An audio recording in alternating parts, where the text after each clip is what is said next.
नमस्कार मंडळी, स्वागत आहे तुमचं आजच्या नवीन रेसिपीमध्ये. तर आज आपण पपईपासून नवीन अशी रेसिपी तयार करणार आहोत. अशी रेसिपी तुम्ही जर कधी बनवली नसेल तर नक्की बनवून पहा. खूप छान अशी तयार होते आणि पपईचे फायदे तर तुम्हाला माहीतच आहे. पपईमध्ये व्हिटॅमिन ए आहे, सी आहे आणि पोटॅशियमसुद्धा भरपूर प्रमाणात असते. त्वचासुद्धा निरोगी राखते. ज्या लोकांची पचनशक्ती कमी आहे त्यांनी पपई आवर्जून खाल्ली पाहिजे. आणि आपण ही जी रेसिपी बनवणार आहोत त्याचा तुम्ही रोज एक तुकडा खाल्ला तरी खूप फायदेशीर आहे. चला तर मग रेसिपीला सुरुवात करूया. तर इथे मी पपई कट करून घेतलेली आहे. पपईचा देठाचा भाग आपल्याला काढून टाकायचा आहे आणि पपईच्या छोट्या छोट्या आपल्याला फोडी तयार करून घ्यायच्या आहेत. तर इथे मी सगळी पपई घेतलेली नाही, तर तुम्ही या पपईचे थोडेसे पीस खाल्ले तरी चालतात. तर मी घरातल्या मुलांनासुद्धा पपईचे काही पीस दिलेले आहेत. शिल्लक राहिलेल्या पपईपासून मी ही रेसिपी बनवणार आहे. तर इथे अशा प्रकारे आपल्याला पपई कट करून घ्यायची आहे. छोटे छोटे तुकडे करायचे आहेत. त्याची साल आपल्याला काढून घ्यायची आहे.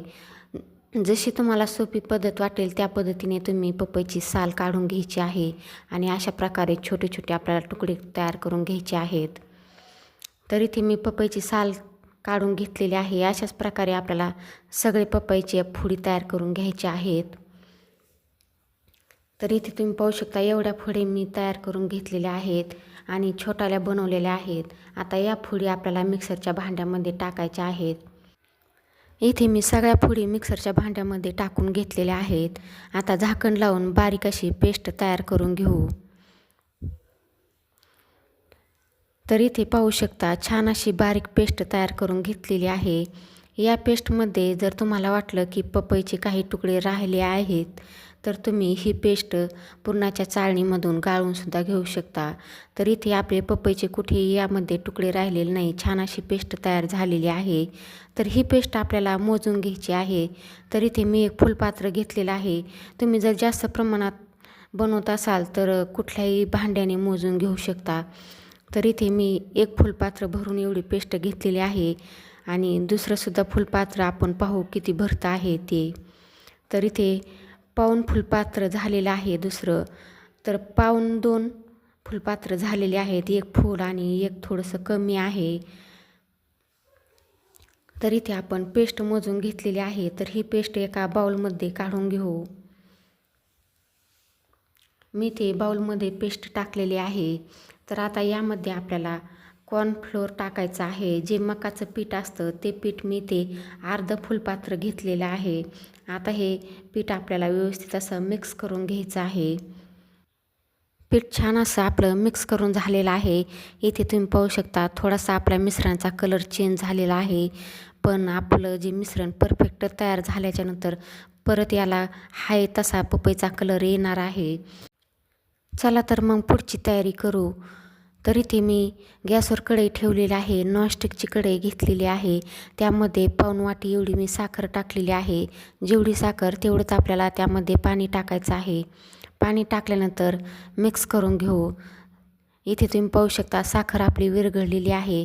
थोड्या वेळ आपल्याला अर्धी चाचणी होईल इथपर्यंत हे मिश्रण सारखं ढवळत राहायचं आहे.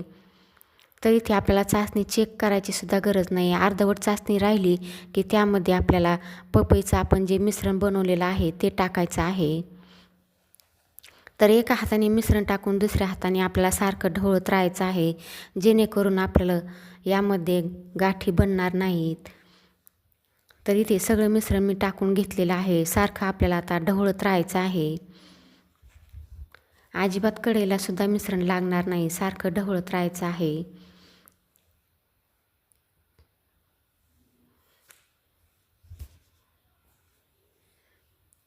तर इथे तुम्ही पाहू शकता आपल्या मिश्रणाचा कलर चेंज व्हायला लागलेला आहे. छान असा कलर आलेला आहे. इथे तुम्ही पाहू शकता. घट्ट होईपर्यंत आपल्याला मिश्रण सारखं ढवळत राहायचं आहे. तर इथे तुम्ही पाहू शकता छान असं आपलं मिश्रण घट्ट व्हायला लागलेलं आहे. घट्ट व्हायला लागलं की सारखं आपल्याला ढवळत राहायचं आहे. तर इथे तुम्ही पाहू शकता आपलं मिश्रण छान असं घट्ट झालेलं आहे. अजून आपल्याला 4 ते 5 मिनटं लागणार आहेत. तर त्यामध्ये थोडंसं तूप टाकू. 1 चमचा एवढं मी तूप टाकलेलं आहे. तुपामुळे छान अशी आपल्या मिश्रणाला चकाकी येणार आहे. तर इथे तूप टाकल्याच्यानंतर तुम्ही पाहू शकता छान अशी आपल्या मिश्रणाला चकाकी आलेली आहे. तुम्ही जर माझ्या चॅनलवर नवीन असाल तर व्हिडिओला लाईक करा, शेअर करा, सबस्क्राईब करा आणि कमेंटद्वारे कळवा की तुम्हाला ही रेसिपी कशी वाटली. आणि तुम्ही कुठल्या गावातून, कुठल्या शहरातून ही रेसिपी पाहता ते सुद्धा कळवा. तर इथे आपलं मिश्रण तयार झालेलं आहे. यामध्ये मी अर्धी वाटी मगजबीठ टाकलेलं आहे. तर मगजबीठ टाकल्याच्यानंतर मिक्स करून घेऊ. इथे आता आपलं मिश्रण तयार झालेलं आहे. आता मी इथे गॅस बंद केलेला आहे. तर एका प्लेटला तुम्ही तेल किंवा तूप लावून घेऊ शकता आणि तुम्हाला ज्यामध्ये वडी सेट करायची त्यामध्ये तुम्ही तूप तेल लावून घेऊ शकता किंवा अशा प्रकारे मगजबी किंवा बदाम, काजू, पिस्त्याची कापसुद्धा टाकू शकता. आता यामध्ये आपण तयार केलेलं मिश्रण टाकू. मिश्रण गरम असतानाच आपल्याला सेट होण्यासाठी टाकायचं आहे. तर इथे मी ट्रेमध्ये मिश्रण काढून घेतलेलं आहे. तर सगळे मिश्रण काढून झाल्याच्यानंतर आपल्याला पसरवून घ्यायचं आहे. तुमच्या आवडीनुसार इथे तुम्ही जेवढी तुम्हाला वडी बनवायची त्या आकाराचं इथे तुम्ही ट्रे घेऊ शकता किंवा प्लेटमध्ये सुद्धा घेऊ शकता. जाड बनवणार असाल तर एका छोट्याशा प्लेटमध्ये घेऊन तुम्ही जाडसुद्धा वडी बनवू शकता. तर इथे मिश्रण आपलं पसरवून झालेलं आहे. पाहू शकता छान असा रंगसुद्धा आलेला आहे. इथे मी तुम्हाला जवळूनसुद्धा दाखवते. मस्त असं झालेलं आहे.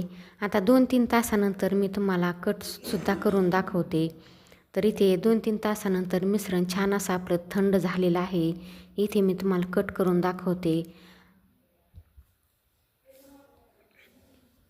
तुमच्या आवडीनुसार इथे तुम्ही वड्या कट करून घेऊ शकता. तुम्हाला ज्या आकारामध्ये कट करायच्या आहे त्या आकारामध्ये कट करून घेऊ शकता. तर इथे तुम्ही पाहू शकता मी चौकोनी आकारामध्ये कट केलेला आहे. छान अशा आपल्या वड्या तयार झालेल्या आहेत. चवीलासुद्धा खूप छान लागतात. चला तर मग पुन्हा भेटूया पुढील एका अशाच रेसिपीमध्ये.